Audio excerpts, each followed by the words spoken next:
Alright, so I think it's gonna work this time. We gotta see Guerilla Horma. Alright, so I'm gonna play on hard mode. And I'm gonna go ahead and give the countdown if you guys are ready. If not, I'm sorry. I think everybody's ready though. Alright, so let's start in 3, 2, 1, go. So I'm playing in hard mode because it's faster than normal mode. I didn't even know you could change the game difficulties and do the stage select in this, but there is a code you can use, and hard mode is better.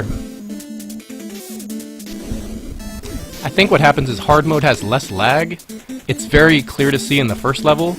I used to speedrun this game on just a default mode, and my first level time was like 2 seconds slower in normal mode versus hard mode.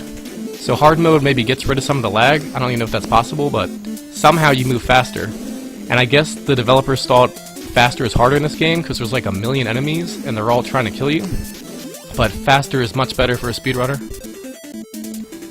The tank is awesome in this game. Alright, so I did not want to take that hit there.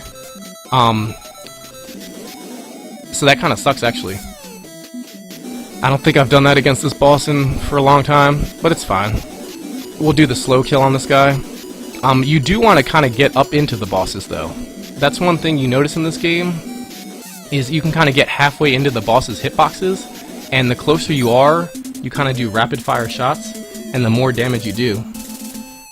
It's funny that I don't care about game overs. It's interesting, this game you have unlimited continues, which is nice. And even in a speedrun, you're gonna die.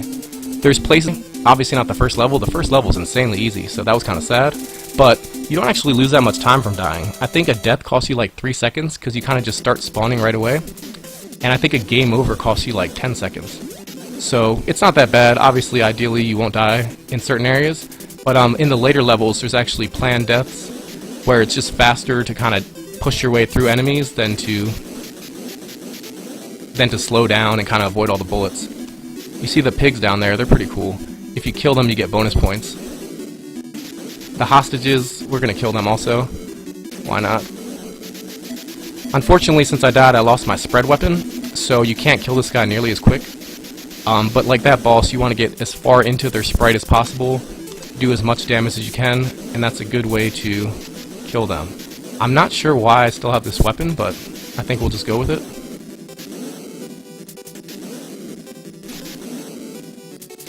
As you can probably see from this game, it's pretty fast-paced. The tank is awesome. You want to keep the tank, you want to use the tank. Actually, I'm probably going to die here because I don't have the good weapon. Yeah, now what you want to do against that boss, you can actually kill him and die at the same time, and once you're dying, if he's in the dying animation also, you don't actually lose a life. You just blow up, the tank will blow up, but you'll still be alive if you die while the boss is in its dying animation. Yeah, and sorry, commentary is not as good right now just because it's kind of fast-paced and I don't know. There's just not that much to this game. You just kind of run through it and kill enemies, so it's pretty fun. It's a really fun game to play co-op. It's definitely a cool game. Like, if you never played it before, you're definitely gonna have fun playing it. I mean, there's a lot of lag in certain areas, like this water right here. Like, you go super slow in the water, so you want to get out of the water as much as possible. And yeah, stuff like that. Now this level, it was kind of messed up from the start. The beginning's a little bit tough, but if you can get through the beginning part without dying, it kind of sets up the whole stage a little bit better. Like, when you die, it kind of changes the enemy spawn patterns, so if you die at the beginning, you're probably going to die a lot more throughout. Because, like, my normal route through this, you don't die at the beginning, and then you're able to kind of just run through certain areas, and enemies won't shoot at you. But I've noticed that if you die at the beginning, there's going to be different enemy patterns, and you'll get shot if you kind of do the same exact strategy. And I didn't really adjust my strategy there because, I don't know, I didn't feel like it. Alright, so this is an interesting boss, and I guess if I didn't really talk about it, this game, it's pretty fun to speedrun, but it's kind of strange just because you're just running through and killing enemies. You do die a lot, like game overs are planned. I think like an ideal run of this game would have 2 game overs. But yeah, it's an extremely fun game to play. When you're speedrunning it, obviously you want to memorize the levels. You want to know where you can go to avoid enemies. Avoiding enemies is ideal because anytime you kill an enemy, it lags the game a little bit. So if you don't kill anybody, you kind of avoid some of those lag frames, go a little bit faster. The other thing, obviously, is just lag in general. So killing enemies or not killing enemies, when there's a ton of enemies on a screen at once, it's going to lag, so you want to avoid that. You can kind of see me hanging out in the back against this boss. I used to think you had to kill all the guys to move on, but it's actually on a timer.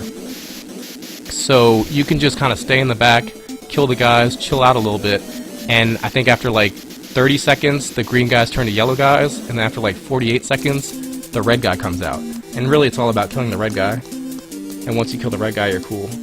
Alright, so I see Mecha Richter in there, and I think he's going to tell me that it's time to start killing more hostages. And I kind of fucked up that part, which is actually tough, because levels 3 and 4 are very hard. I would say, besides some of the much later levels, 3 and 4 are the hardest in the game. And I got a bad pattern there. But what you want to do is obviously keep the tank. The tank is the best. You can actually get a backup tank here, and I'm going to kind of go slow just to get it, because I love the tank so much. But yeah, you need to keep the tank in this run, so you're going to see a lot of resets in levels 3 and 4 in a speedrun attempt, just because 3 is hard, like I said. If you die early, you're kind of screwed, and 4, you have to keep the tank all the way through. Here, you're going to lose it. You don't have to keep it all the way through. You have to keep it till right there, because those mines I ran through, didn't want to get hit there, but that's fine. The mines that I ran through, you can't avoid those. So you're gonna lose your tank there, but you can just get out of the tank right before it explodes and keep going. I didn't do that, but I don't know. I'm going for new strats here. These guys are awesome, this enemy. I don't know why I kind of backed up so much there, but I'll still be able to kill him. Nah, it doesn't matter.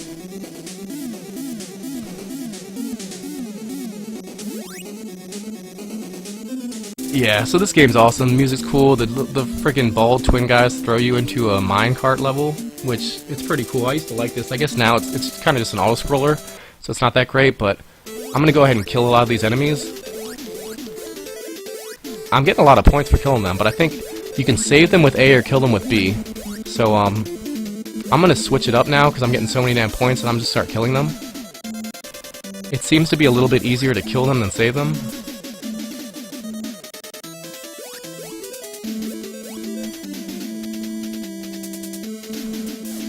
Yeah, so I don't think it's really possible to get every every hostage, whether saving or killing them. But if you play this enough, you get kind of good with the patterns, and you can get most of them. Unless you're just messing around and trying to kill them, then you don't get very many, but it's still fun.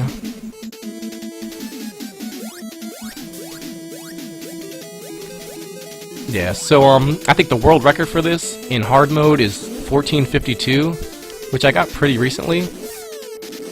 Yeah, I kind of had to change my strategy there. That was a little bit of a slow screen, but this boss, I like killing this boss quickly. It's definitely tough, but it's fun. That's another... I fucked it up. Because you can kind of get up in them, and if you kill him at the top of the screen, it's really good here. I didn't do that, but I should be able to kill him here at the bottom pretty easily. Yeah, so it's really about getting like halfway into the sprites of these bosses, and that's one of the main things about this game. Like, reducing lag, finding the quickest path to just kind of run through each level, and killing the bosses as fast as possible. Now this is a pretty easy level, so let's see if I can actually get through this one without dying. That'd be nice, but it doesn't matter either way.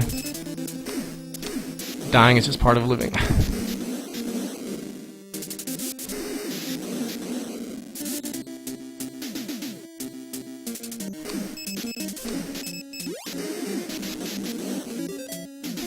You turn yellow when you go under that little hooded thing, which is kind of cool. The blue guy in this game, because like I said, we are saving Cuba here. Let's not forget what this is all about. I'm being selfish here talking about speedrun strats, but there's a whole country whose freedom is at stake. So the blue guy is player 1, and that's Che Guevara. And the yellow guy, when you do co-op, that's actually Fidel Castro. So you get to play a video game as Fidel Castro, which is interesting. I think this might be one of the few that he's in. There might be like one of those baseball games. I know I was watching TMR do Nestmania, and I looked at the list, and there's like 80 baseball games out of 700 total games, so I'm guessing one of those games has Cuba as a team, and I wouldn't be surprised if Fidel's in there. He's like a right-handed pitcher, or at least one of his cousins might be like a power hitter. I don't know. I'm not big into the NES baseball games. I used to have Bases Loaded, and I love that game, but I couldn't play it now. It's kind of boring. The main sports game I would go with now is Tecmo Super Bowl. So that's what I'll be working on for the next year. If you want to check out my stream, Tecmo Super Bowl speedruns, definitely got to be on Best of the Nest 2. I don't know if there really is a way to speedrun that game, but I don't care, I just want to try.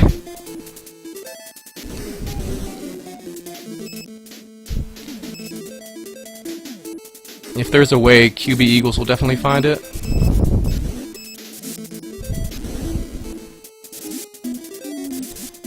Alright, so this level's going pretty well so far here. This is a tough level. The beginning's not that bad if you do everything right. You want to have a good weapon, but near the end it gets really tough. And the boss gets very annoying if you don't get it set up right. Like this guy here, I was very lucky to get past that without dying. Actually, this is going really well. I kind of had to spin around a bit there. Dying there is fine. I got some extra lives here. The K weapon's pretty interesting. You don't see that very often. Like, I don't know if I talked about all these little letters that come up. And they're not really that important anyway, but basically the red enemies, you saw the red guy I just killed, they'll drop letters, and they're kind of different kind of weapons and bonuses. Some of them give you points, some of them give you weapons, some of them do kind of cool things, like the C there. If you get the C and you shoot a grenade, it just blows up everything. Now that lags the game a lot, and like we were saying, we don't want to lag it too much, so it's not really that useful to use. You look at that F as well. F is the flamethrower, and I used to like flamethrower as a kid, but if you use that, it just lags the game so badly. Like, it'll wipe everything out in front of you, but it just destroys the game. It can't keep up, so I stay away from the flamethrower. I like L the best. I think the Taz in this game uses T a lot more, which is, T is the same as L, except it has like 2 bullets that fly off from the side. It kind of, I forget what they're called, but I don't know. It has the extra bullets that come off, so I'm going to get it here and you can see. I lost it. But that's actually more powerful than L, and the Taz uses that in most places. But it's harder to use because, like L, you just can get rapid fire with that big-ass missile or torpedo or whatever it is. The T, it's a little bit hard. You have to kind of time it differently. And if you don't time it right, then you kind of can't shoot when you want to shoot.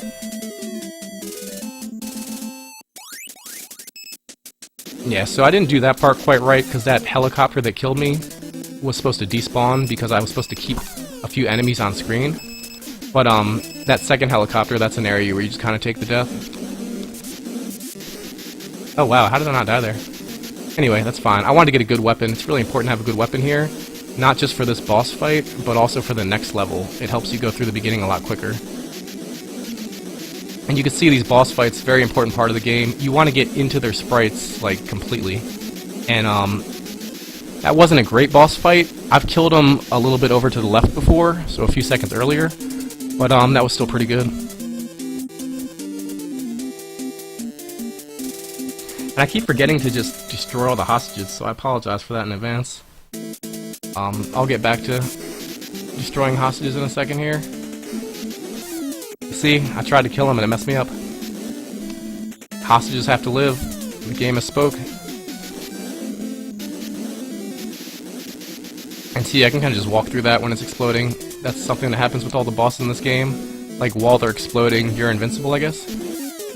Yeah, that tank there killed me.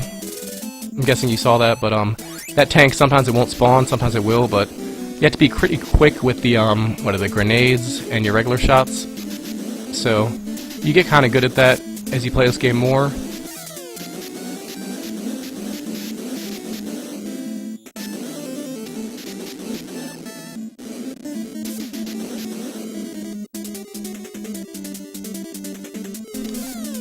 Yeah, here's another part where you pretty much have to die. I mean, to get through that little part there, without dying, you have to go incredibly slow, so it's just not worth it. It's easier to just die and you keep going. As you probably could tell from this run, I've died quite a few times, but I don't seem to mind, just because deaths don't cost you that much time, and you have unlimited continues, so why the hell not?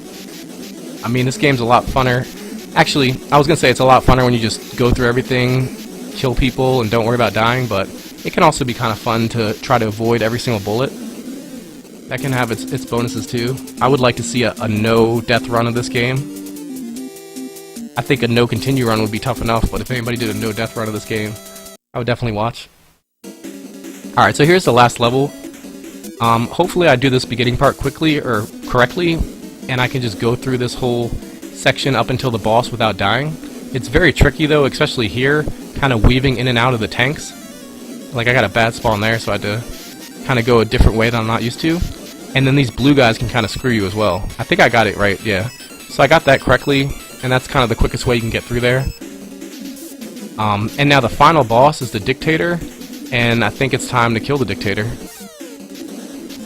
But yeah, the Dictator, like, this is why you can't really beat this game without continuing, because it's impossible to beat this boss without at least like 5 deaths. So in like an ideal speedrun, I'm still going to game over at this part, because it's just quicker to go in there and take the shots. I mean, there's so many of these things shooting at you. I think you can play it incredibly safe and kind of avoid all of these things. It just would take way too long. Now you can't actually damage the Dictator until you kill all 4 of the little protection things. So I did that. I'm not in a great setup here against the boss. Like, you want to be a little bit ahead of him. Like, you see now I'm kind of ahead of him, so I can just sit here and shoot. If you get behind him, he kind of shoots you in the face with his missiles. So I kind of got in a better position this last round. And he should be dead pretty soon.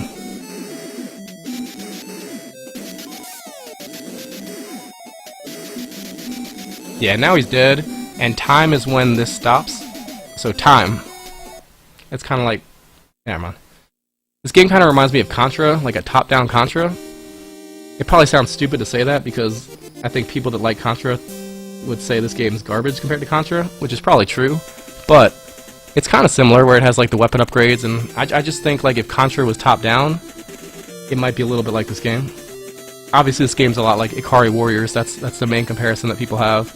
And I mean, a lot of people say Ikari Warriors sucks and this game's good, which I agree with. I think Ikari Warriors, I never played it too much, but it's just too hard. The game's insanely hard, so this game's a lot easier. It's definitely fun, and now we get to see the wonderful final credits.